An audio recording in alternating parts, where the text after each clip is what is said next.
Hey there friends, it's Missy again. Thanks so much for stopping in today. I'm back with a new layout for Shimmerz Paints, and I'm going to be creating a fall themed layout today using some of my older stash.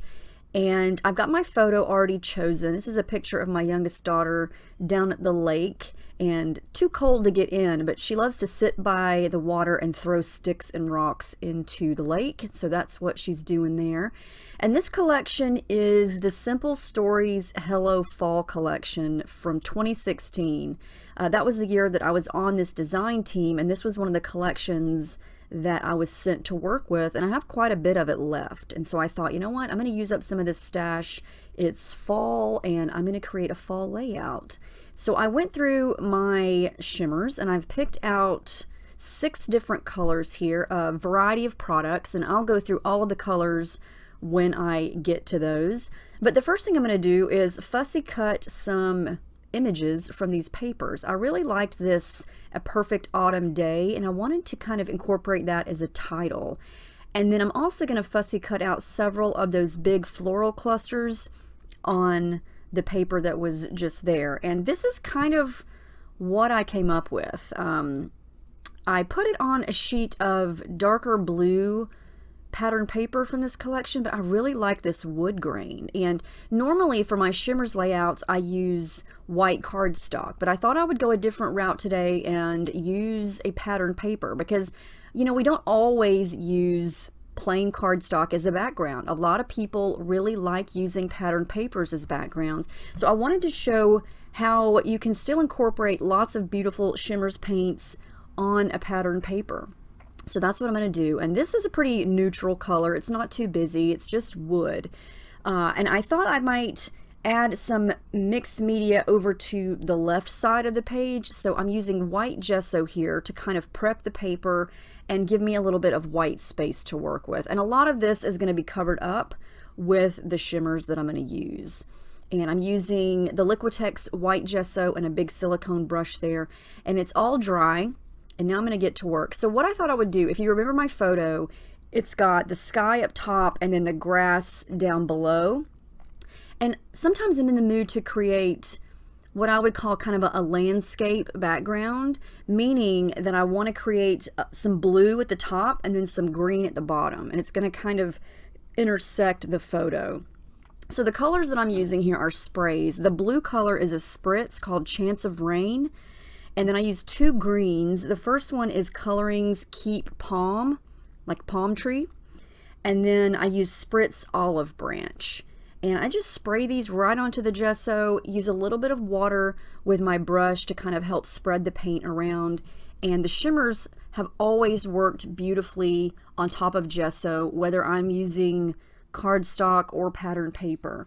And I love the 2 mix of these colors. And so you can kind of see now what I'm talking about now that I brought the photo back on top of it.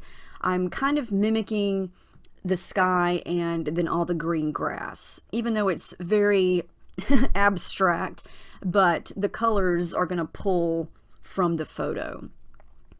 So the next color that I'm going to use has actually all dried up. And I want to show you how, you know, if you've had a color on your shelves for a long time and it's dry, all you got to do to reactivate it is add some water, give it a little bit of time to activate the paint and soften it up, and you're good to go. This is a Shimmerz When Skies Are Gray. And when I say shimmers, I know they're all shimmers, but this is the original Shimmerz paint, and they all come in these little pots. Usually, not this one because it was dried up, they are already, there's liquid already in there, and all you have to do is take a brush and stir it up. And it's got these awesome, almost like ground up glitter in there. When they dry, it's so shimmery and so sparkly. And you'll be able to see this later when I show you up close. But they are some of the most beautiful colors ever. And this When Skies Are Gray is a very soft, light blue. And I thought I would just add a little bit in to the sky area there to add a little bit of shimmer. And then I'm going to come in with the green again down at the bottom and do a little bit of splatters. And I always like to mix like colors together. So that's why when I'm going to make, say for instance, a grassy area, I like to choose at least 2 greens because I just think the mixing of colors creates such great depth and dimension. So that's what I've got so far. I like how the photo looks on top of that. And now you can see that I've covered up most of that white gesso. And, you know, it didn't soak right through the paper because this is just regular pattern paper. You know, it's not thick, it's nothing fancy, and it's not meant for a lot of mixed media. So the gesso strengthens it and gives the paint somewhere to go other than just soaking right through. So this color is another original Shimmerz. It's called Sunflower, and it is a beautiful golden yellow. And I thought I would just add a little bit of this in a couple spots on top of the green, just to give another hint of gold in a couple spots. And I'm going to use that color again later. But again, I just like mixing and matching. And now that the green is pretty much dry, you can kind of see these hints of this golden color in and among all that green area, and a little bit over there to the side. And I'm trying to stay on the gessoed area, and it's still going to show up really well on the non-gessoed area. You'll see later here when I add splatters that it's still going to show up really nicely. And mainly the original Shimmerz, they're pretty thick, so it's different than the sprays, you know, because the sprays are real watery.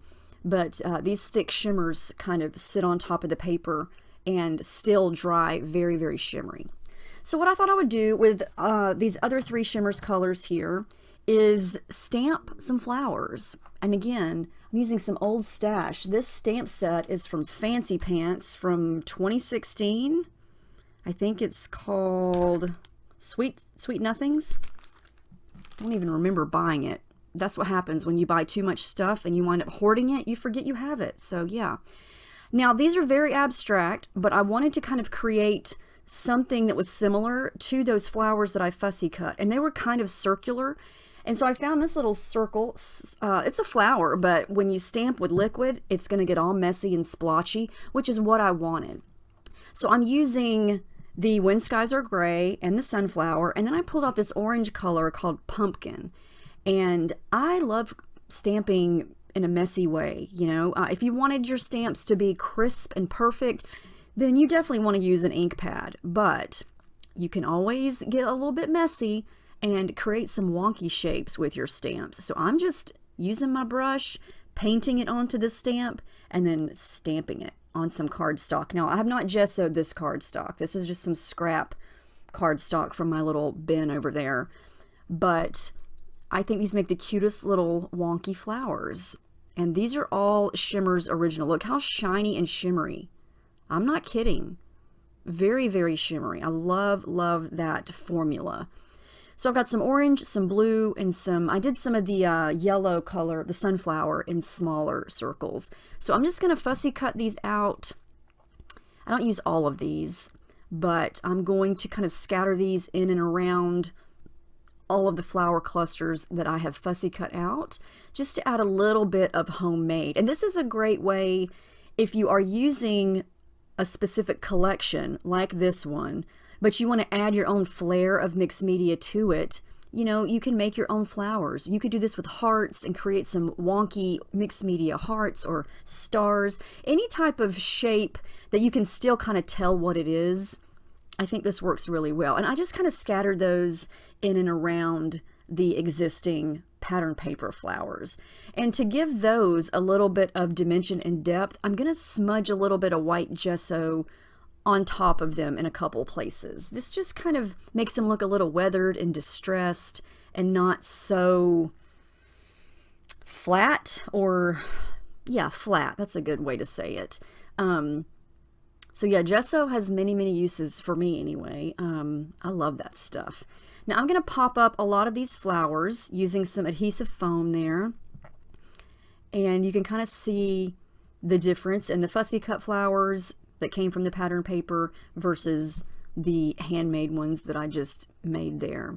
And I like to do that. I think it just adds a little something extra to, you know, plain old pattern paper.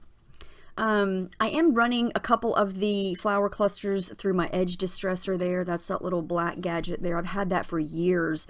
I think that's by Making Memories, but I've seen lots of different brands have those for sale. And if you don't have an edge distresser, you can always use the side of your scissors. That works really well too. Now I kind of have everything where I want it, and so now I'm going to work on adding a little bit of texture behind my photo there with some white tissue paper, and then with my adhesive foam again, I want to make sure that the photo is popped up at the same height as the flowers. And I like how this is looking. I'm going to wind up overlapping that piece that says A Perfect Autumn Day. I'm going to overlap that a little bit onto that grassy part of the photo, but I like how that looks. That's the only thing that I'm going to overlap, because I want the openness of the sky in the picture to stay that way. Even though it's what I would call empty space in the photo, I want to convey the idea of just being outdoors and being outside, and nothing is kind of crowding her. She's in this big open outside space enjoying the day. And I want the photo to convey that, because sometimes I feel like you can overlap things on top of the photo. Sometimes I like to let the photo tell the story, and so that's what I'm going to do here. I'm going to start to glue things down. Added in a little bit of thread. I added in some orange over to the right side of the picture, and then some of the blue color thread over to the left. And you know me, I gotta have my thread in there somewhere. It's just my thing, and I don't even know why. I've been using thread on my layouts for years, and I still don't have a legit explanation as to why. I just like how it looks. Is that reason enough? I say yes, I just love it, and I say go for it if you like it. I'm going to continue to glue things down here. I'm going to add some foam behind the title area there.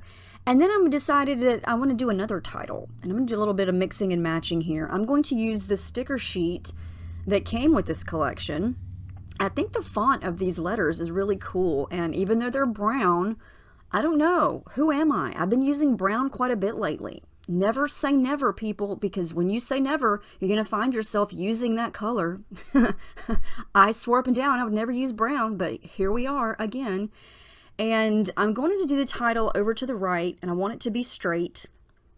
And so that's why I'm using my ruler there. And I'm going to use these letters to create the words down at, and then I'm going to use these shiny gold metallic puffy thickers to create the words the lake. And I love mixing and matching scripty fonts with block letter fonts. I think it just makes the title striking. It makes it stand out. I'm going to make sure it's straight. I think I'm going to wind up moving the gold letters up a little bit.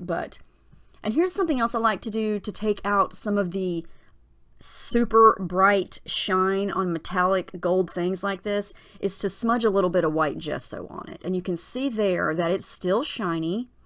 It's just more on the matte side. It's not so blindingly gold that you need sunglasses to look at it. And so I like how that looks, and it creates the perfect little section for me to do a little floral cluster over to the right that I'm going to run off the page. And I was so excited to find that this little cluster here is going to fit perfectly around the T and the E right there. Nestling. Where's Jen Scow? Yep, I think I've been nestling a lot lately. I've been channeling her and using her nestling skills on my layouts. And so, yeah, I'm going to do that right there on the edge. It was too perfect to not put there. And then I added a little bit of the golden yellow thread since I hadn't used that color yet. And I want to try to get all of the colors represented over on this side of the page. So I've got orange and I've got some yellow. I'm going to come back in with the sunflower again and do a little bit more splattering, covering up my photo very professionally there with my hand. Yeah, always put something over it. So here's what I've got so far. I want you to look at all this shimmer. See the flowers that I made there? And then right there, the golden color. It's so pretty. Telling you what, those shimmers really do give you the most beautiful sparkle and shimmer. I know I say shimmer a lot, but that's the perfect word to describe it. So I'm going to use a couple of other little word and phrase stickers. This little one that says Cozy Fall Days, nestled There we go again. Look at it. It fit right in between the D and the T. How could I not use that? It fit perfectly. I love when things like that just happen. I didn't even plan it. It just fit. So I thought, yep, it's going to go right there. And it's that pretty golden yellow color. I'm going to use another one that's blue. I can't even remember what it says, but it's the perfect blue color. It's going to go right there, I think. And then a couple of other little random stickers here and there. I'm going to use one of the phrase stickers from this sheet here. If you've ever gotten a Simple Stories collection, then you know there are a ton of word and phrase stickers, so lots to choose from there. I'm going to pop these up with some adhesive foam. Again, just that slight change in dimension makes such a big difference, I think. Something as simple as just a little piece of foam, it really makes a big difference on things. I'm trying to figure out where to put this blue in. I think I wind up putting it right there underneath Lake. Yep, and I think this one is going to go right above, somewhere up there. Almost getting to the end here. I know that I'm going to add my journaling underneath the cluster just because that's the most natural spot for it to go. And there's a lot of open area there. So I'm going to draw some lines with my pencil there using my T-square ruler to make sure they're nice and straight. And then I'm going to use my black fine tip Sharpie to write my journaling to make sure it really shows up. And then I thought I would add a couple more little details here. These are the Essential Jewels and Crystals from Pink Fresh Studio. I love these things. They come in all kinds of different colors, and they're basically rhinestones in a way, and some of them have a fun shimmer to the finish of them, and some of them are just like a flat clear color, but added some orange, some brown, and a little bit of a golden yellow color. But that's the final layout. I really like how this turned out. I love this color scheme, even though it's not my typical summer type of layout. It was fun to challenge myself to create a fall page using some more subtle tones, and I think it turned out really cute. And I also got to use up some of my stash, which was awesome, because you know, we all have that stash of stuff that we've had for years, and I've had this for 4 years now. It's just been sitting there. So this is the perfect season to try to use it. Even though, you know, my fall photo isn't your typical fall leaves photo, I still managed to convey that it was taken in November, and it was a fall layout for us anyway, here in Florida, where we don't really have anything other than summer. So that's why I like to make summer all the time. But anyway, I took a bunch of close-ups here. You can see all the different finishes of the shimmers, and yeah, I'm going to list all the colors that I use down below and where you can find them. And I hope this inspires you in some way. I hope it gives you some ideas to try. Thank you so much for watching, and I will see you next time.